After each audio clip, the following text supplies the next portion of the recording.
Call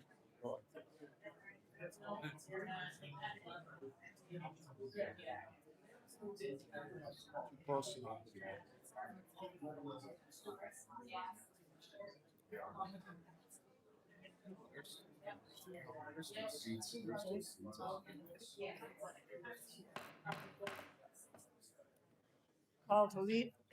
Good afternoon, ladies and gentlemen. Thank you for coming to this special Town of Beloit Board meeting for Friday, July 31st. Roll call, please, Glenn. Chair Greenlee, Here. Supervisor McMillan. Here. Supervisor Pellet. Aye. Supervisor Northrup. Here. Supervisor Walrath. Here. Please stand for the Pledge of Allegiance. I pledge Allegiance to the flag of the United States of America and to the republic for which it stands, one nation, under God, indivisible, with liberty for all. Adoption of the agenda. Is there a motion? I move to adopt the agenda as presented. Second. Moved and seconded to adopt the agenda as presented. All in favor? Aye. Opposed? None. Thank you. Next is recap on the special meeting held July 23rd. Steve? Okay, thank you, Dan. Welcome, everyone. Normally a meeting like this, we're not addressing you, we're addressing each other. But it's been brought to our attention through a various emails and such going, you know, there's a lot of folks that just don't quite know what's happening as to why things happen the way they do and what are things for. They said, it would be great if you just take a couple minutes and kind of explain what's been happening. So that's the purpose of doing a recap for you, for those of you that were not here last Thursday. Last Thursday and tonight are called special meetings.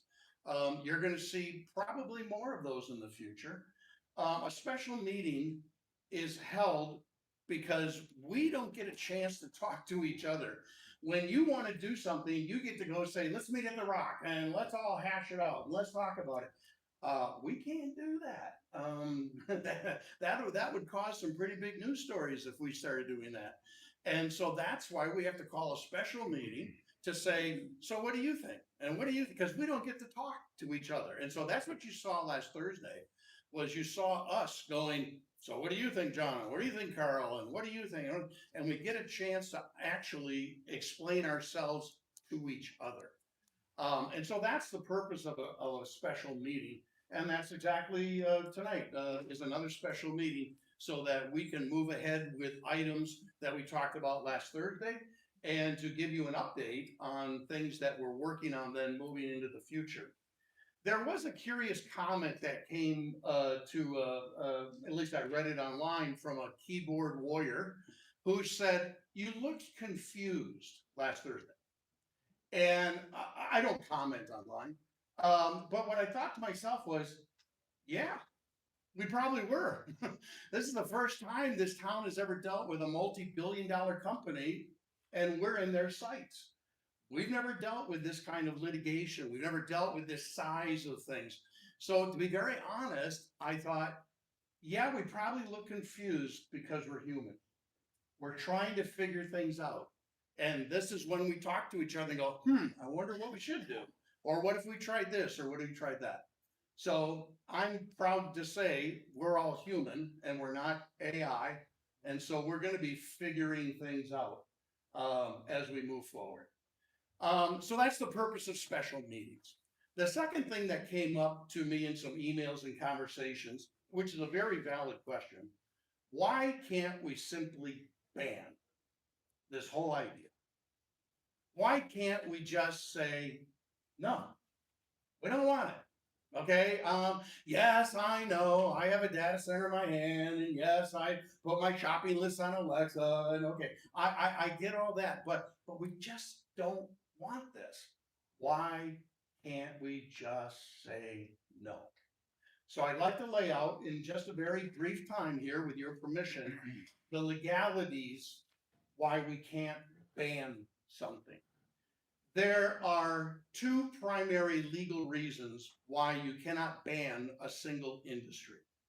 The first legal challenge is, it's a violation of the 14th Amendment, which deals with equal protection under the law. What most people don't understand is most of the tension that we have all felt over the last, say, 90 days, roughly, it's a tension between rights. We as a community have rights. Private landowners have rights. Believe it or not, companies have rights. Read Citizens United. Companies have rights equal to us as people. And so the problem is when you ban a particular industry, the very first argument they make is you're violating my equal protection under the law rights to exist. So as much as we don't like something, as much as we don't want it, to be honest, it's called discrimination. And I can't put it in any clearer terms. It's no different than if you ran a restaurant and you said, I don't want a particular religion in my restaurant. You might say, well, that's not very nice.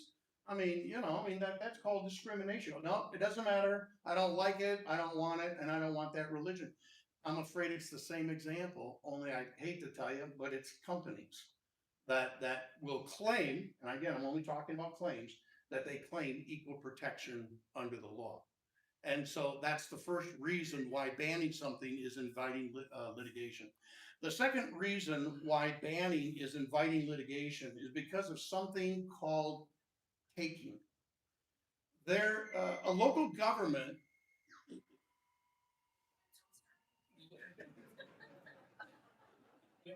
Right, come from someone's buying cookies. Yeah. Thank you, my sergeant at arms, Kurt, too. Appreciate it, dude.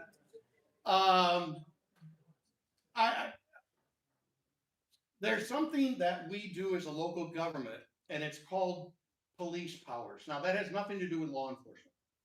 Police powers is a term used when describing that it's the job of local government to protect its citizens for health and safety. And that's the job that we have. So when you ban a legal entity, what they're going to claim and what they have claimed, I've got lawsuits here, I just brought a sample of them today, but what they claim is you are overstepping your rights as a government in protecting your citizens. You're overstepping your authority. And so as a board, we realize that we can't just outright say, we don't like you, don't be here. And we can't say that because it's called taking. In other words, we are using our authority to take the rights of the private property owner away from him, from selling his land to a legal business. And when that happens, guess what? The town is lawfully obligated to compensate the owner. So can you well imagine what compensation this town would owe the people who own Rock Road and Quarry and the whole land up there? It's called taking. So I want to give you just one brief example. This is Hawkins County, Tennessee. Hawkins County, Tennessee banned data centers. This is their lawsuit. Hawkins County, Tennessee, according to Exotic Ridge, is violating their equal protection rights and due process under the 14th Amendment. They are not allowing the protection to own, use, and enjoy private property. They are infringing on vested rights. Did you know that investors of companies have rights too? The developers who are coming in here have investors, and they have rights. You're violating our vested rights. You're doing exclusionary zoning, which means you're going after one industry, and you're enacting zoning laws disguised as police power. This was a lawsuit filed against a county who tried to ban a data center. And so that's why we can't just say no. Believe we would. The issue though is that the work that this board does and the decisions we make are not about right now. We know your wishes. But we can't make decisions based on right now. We also have to consider, so what happens 6 months from now and a year from now? And I just read that lawsuit out of Silver Springs that my friend there gave to me. Natalie, is that right? Okay, sorry. Natalie gave me a great case out of Silver Springs, Pennsylvania. Do you know that that township got sued because the developer didn't want to do a traffic study? And they sued the town in November of 2024, and it was just taken care of in June of this year. That means that town paid for legal expenses, court filings for a year and a half, only to have the judge say, do the traffic study. This is what we are working to avoid. This is what we are working not to have as a burden on our township. We're not scared. We're cautious because we don't want to have the same thing happen to us. So as of last Thursday, that kind of brings together then, you saw us for the first time use a word called candor. We looked at each other and said, what do you think? What do you think? And we gave our opinion. John gave his, and Carl and Diane. Ron, we all said that we're not comfortable with this. We're not comfortable with it. We don't like it. It doesn't match our master plan. And you heard us, those of you here on Thursday, we directed then our attorney, please move ahead with wording and the process for a moratorium. And you heard our chairperson, Diane, direct him to do that. And that's what he's working on. I'll give you the update on the moratorium in just a moment. So the recap is this. You have seen us last Thursday for the first time talking to each other about how we felt about this. And it was the first time many of you said, thank you for speaking up. We didn't know what you were thinking, but now we know your direction. Now we know you have purpose, and it allows us to feel just a little bit better as to where the ship is going in some very rough seas. And I'll do an update on the moratorium in just a moment. So that's the recap from Thursday. That brings us to today. I might have a little bit of a concurrent comment, could I? Yes. As somebody who has a little bit of a more than a cursory acquaintance with constitutional law, the rights of corporations were never in the original Constitution, and they were never in the 14th Amendment, in the discussions of the 14th Amendment when it was passed at the end of the Civil War. This business about a corporation being a legal person was slipped into a footnote in a decision of the Supreme Court in the 1880s by one of the court's clerks. And it sat there and moldered, and it became a kind of a precedent. And then it was during the Gilded Age, it was exploited by corporations to put themselves on an equal footing with people, human beings. And you know that corporations don't raise children. They don't give birth to children. They don't live in our neighborhoods. They're not the same as a human being. But in the eyes of the law, unfortunately, they have that status. And I don't want to even begin to tell you who put that in there and from which side of the political spectrum they came from, but I bet you can guess. All right. So that's just my little addendum. And I also feel that, and this whole thing has been, the proportionality of this whole thing has really kind of been what's been out of whack for me. This is an extraordinarily large project, and I feel that it places an extraordinary burden on the people who are promoting it to show us why it is necessary and why it is harmless and why it'll do so much good for us. It requires, I think, an explanation of extraordinary evidence and justification and explanation in all of those categories. And I haven't seen that come from, all we've gotten is information that is really dubious and has no foundation whatsoever. And that I think this project has, it started off on a bad footing with the non-disclosure agreement. And it also then it's kind of mushroomed into something worse all the time. It's gotten, instead of getting better, it's gotten worse. And I think that if we put it under not just reading glasses, but under a real close microscope, the more we look at it, the more we're gonna dislike about it. And it's been that case with me. I know it has been with a lot of you. And that's why we've moved in this direction as a board. Okay. Very good. Thank you. Next is discussion and possible action on a cost reimbursement agreement with the developer. Any discussion? We have had the agreement for some time to review. We had our legal advisor here at the last meeting to review the document. There's been quite a bit of discussion since then in open meeting.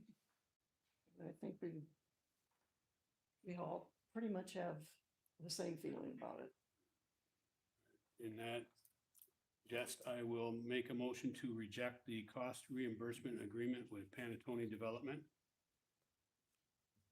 Is there a second? I'll second that. And we can have discussion after the motion has been made, correct? No, did you have something to Before. discuss? You have to have discussion before. Before, okay. Before we I second the vote, motion now. before we vote, okay. All right.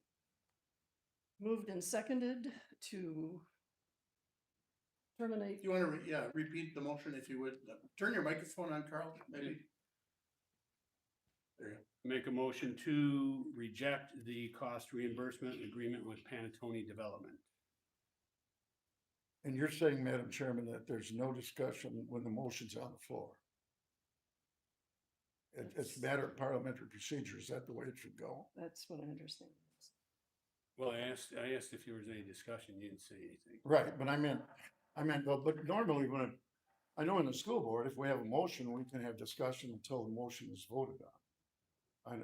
I don't know if that's allowable here. I mean, it seems to me that's what Robert's Rules of Order require. I defer to Steve on that one. He seems to- Robert's Rules of Orders actually does state that once a motion and a second is received, there is discussion that can happen Right. until such time as the discussion goes too far and somebody goes, I'd like to call the question. Right, let's right, vote on okay, it." So call yeah, question. yes, sir. Yep. Okay, a couple Perfect. questions then. What will be, if this passes, what will we be out? I mean, what kind of a financial obligation will we have? And can we cover?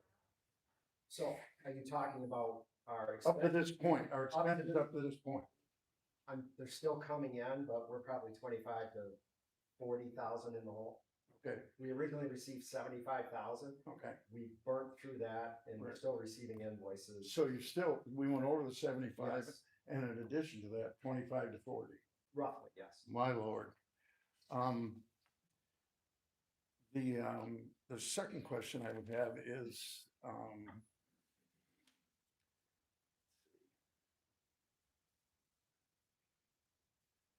was there ever a limit on the amount that the California developer put to cover the cost of our objective studies that we were going to look into in this?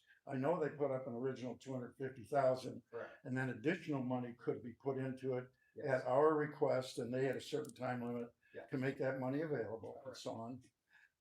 And they had to follow their time limits and so on. Correct. Okay, so was there ever a cap put on? No, they tried to put a cap on it. Right, We rejected it. That's why the agreement was. you pulled off of rejected it, Correct. it Yes. before it even got to the board. Correct. Good, We good, said there was no hard caps. okay, okay, But because, I mean, I would get estimates for what the research has cost, but it will be north of north of $500,000. The financial study I've gotten bids for, it's going to run around $50,000 just to do the financial study impact. That doesn't count any of the environmental studies, any of the other stuff that will be involved. right, right. Okay, did you get that from the company that we were going to hire, or? The financial study I did, Sikich gave us a proposal to Yeah. do a financial analysis for us. Right. It was just rough ballpark numbers from the other people we had talked to prior to the whole reimbursement agreement. So I don't have any hard numbers yet, but we will be getting those. So by running away with this, with our hair on fire and our pants on fire, if we run away from this right now, we'll save the possibility of having to spend that. That all ties into the moratorium, John. If we pass a moratorium, we have to do the studies. That's part of the Right. moratorium. Right, okay, so it's not, it's contingent upon that. Yes. Okay, got it. Thank you. That's it. Any Oh, I further have- discussion? So, All right, the motion on the floor is, To reject the reimbursement and cost reimbursement agreement with Panatoni. it's been moved and seconded. Roll call, please. Chair Greenlee, Yes. Supervisor McMillan, Yes. Supervisor Pellet, Aye. Supervisor Northrop, yes. Supervisor Walrath, Hell, yes. Motion passes. Thank you. Next is update on a possible moratorium on large-scale development in the town of Beloit. Would you like me to start the update Briefly, for the moratorium? briefly, Briefly? briefly. I can give you an update. The update is simply, this. One of the questions that came up, is why didn't we do a moratorium earlier? And the answer is simply that there is a foundation that needs to occur in order for a moratorium to happen. I know it's common knowledge, including myself, you think, we just pass a motion and off you got a moratorium, and it doesn't work that way. You can read it for yourself. It's statute 66.1002. You can read the procedure, read what needs to be done, and that's the work that is occurring even as we speak. So we don't have anything to vote on tonight because we still have to put our work together. Turtle did their work, now we're doing our work. There won't be anything for Monday, I guarantee you that, because the work wouldn't have been done. But as soon as we have that wording on the resolution, I can tell you it will be brought forth ASAP. And it'll be either in a special meeting or regular meeting, whichever is closest to, let's get this thing passed. So that's where we stand with the moratorium in terms of not doing anything tonight or Monday. The work is being done, believe me, it'll be done ASAP. John? I had to answer John's question, putting my finance director hat on, there will be a cost with the moratorium. And so I just want to make the board aware, once I get the numbers, that the town will be responsible for paying those fees, those studies and everything else. And I'm meeting with the lawyer Thursday to get more information to help get the resolution drafted, make sure it's right, and then we'll present it to the board. So it can be presented on the agenda. If I might ask, he's not here, our legal team isn't here He tonight, had a wedding he had to go but they have a team of lawyers that are available to us, don't they? Tim is our lawyer. Mike Davis is the lawyer that did it for Turtle. So they do work together, John, but Okay, Tim represents us, not. okay, all right. Before we go with this, I have a couple of questions. Do we have vulnerabilities in our zoning ordinances right now with regard to a project like this? I mean, in safeguarding ourselves and so on. And That'll be part of the review, John. I think we're okay, but again, that's something that all needs to be looked at. I mean, in this particular instance, that property would have to be rezoned because it doesn't, it's a quarry now, it's zoned as a Right, quarry, right. not as I anything understand else. So again, that would be one of the things that'll be looked at as part of those studies we discussed. And will not a moratorium give us time to consult with other Wisconsin townships? We don't have to reinvent the wheel here. Correct, yes. There's all kinds of townships who've come up with, and counties that, not only in Wisconsin, but nationwide. And they have crafted moratoriums and also have crafted zoning changes that gives them more control over their development and so on. You think, or do you think that we can use this time, this moratorium time, in order to do all of that? That would be to the do it? purpose of it. Okay. To make sure the town is protected, taxpayers are protected, and that this is done the right. Our economic development guy, and you will really be boning up on zoning ordinances. So we're going to have to hire You're somebody. gonna have to really, I mean, really, the scope of the project that need to be done will need to be done by attorneys, zoning experts. It's beyond our scope of our knowledge to to make sure that this is done right.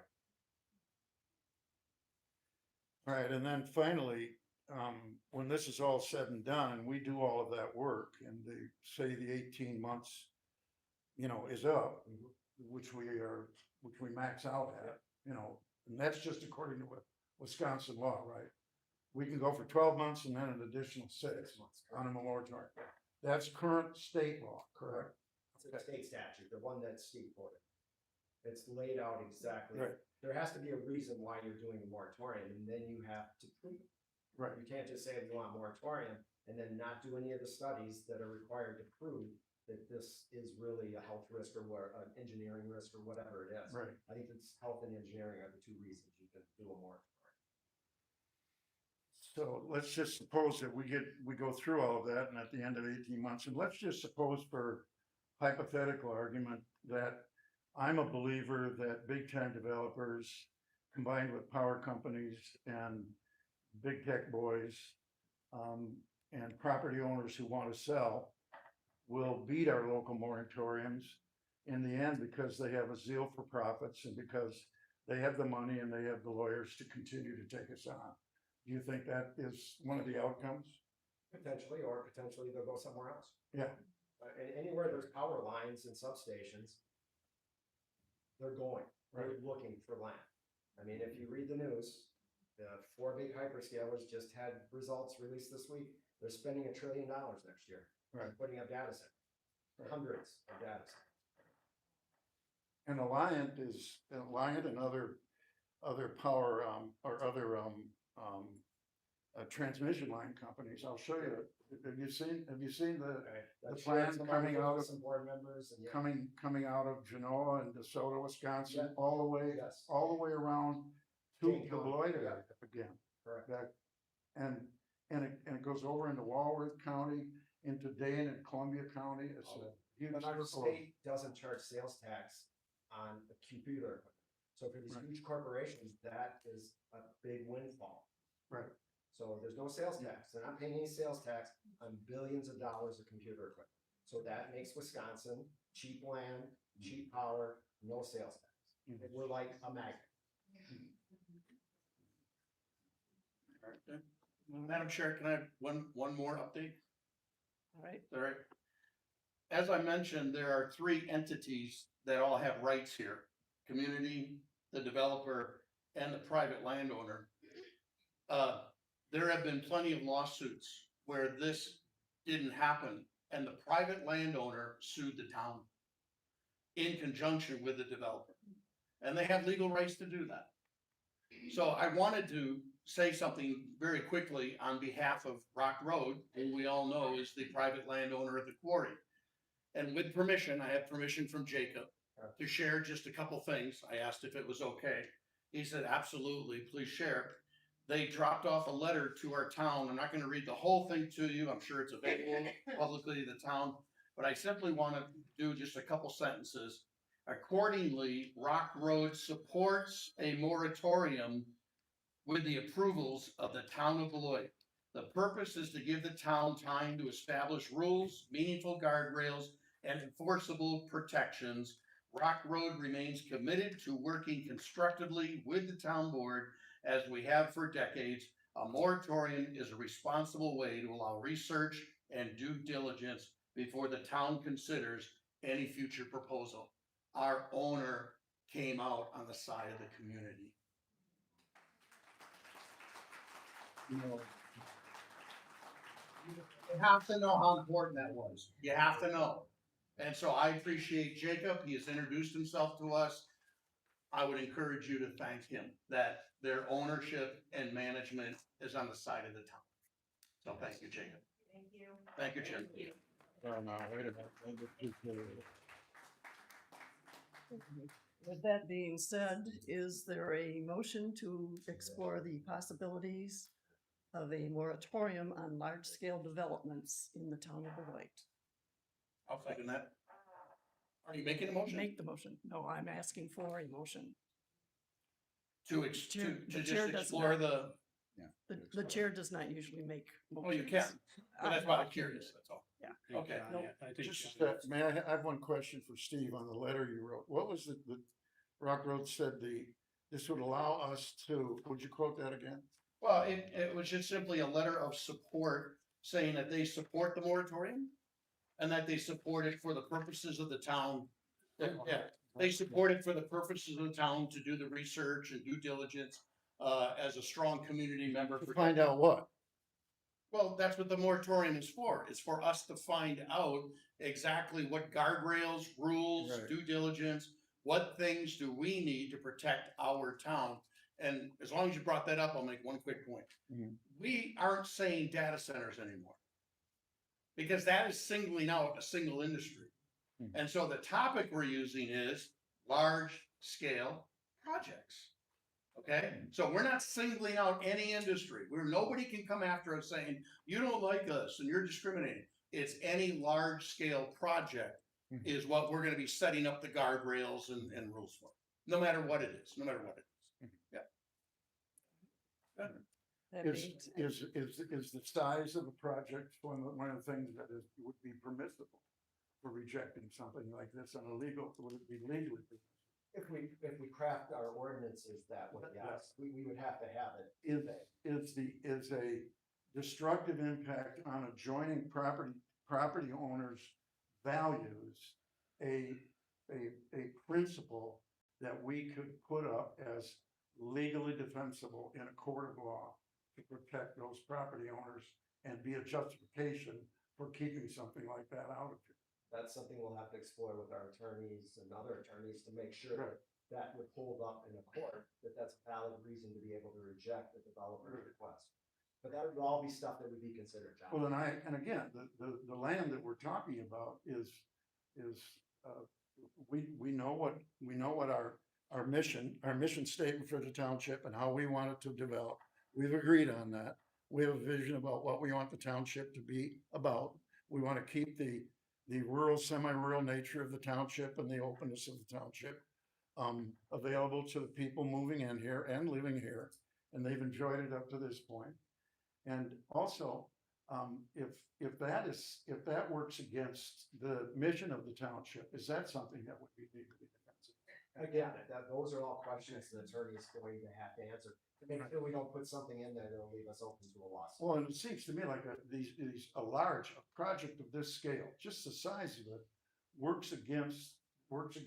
working at cross purposes with what we desire, with the people of the township if want it, and what this would bring to the township. That's working at cross purposes. It is, but we also have to That's balance that logger. right of the Right. landowner to Right. be able to do what he wants. That landowner that land can be developed in many other ways too. It doesn't have to be something of this scale. I agree, but we have to make sure You know. from our standpoint that we're not putting the town in a situation that would put us at risk of a lawsuit for discrimination or whatever else somebody chooses to sue us over. So that's why we'll get the attorneys involved to make sure we write the laws, the ordinances, to protect us, the zoning ordinance, everything, to protect us as best we can. Seems to me our goal should be like, we allowed Rock Road to take millions of dollars extract millions of dollars of Mother Earth out of that land that they purchased a long time ago, and they expanded it, the quarry, and they've enjoyed that benefit for years and years. We're pretty good at developing land. Maybe they could sell it back to us for $1, and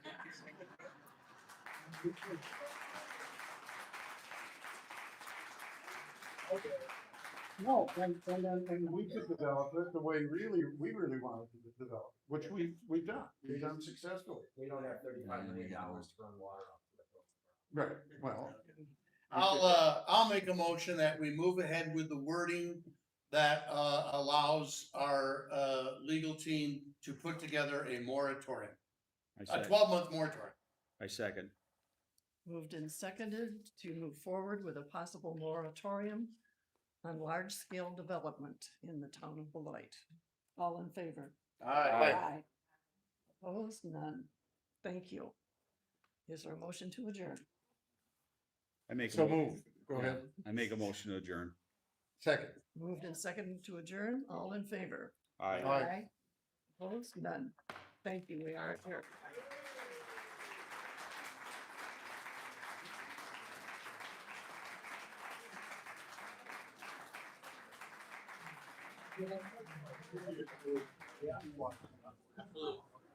Pass that on. Support.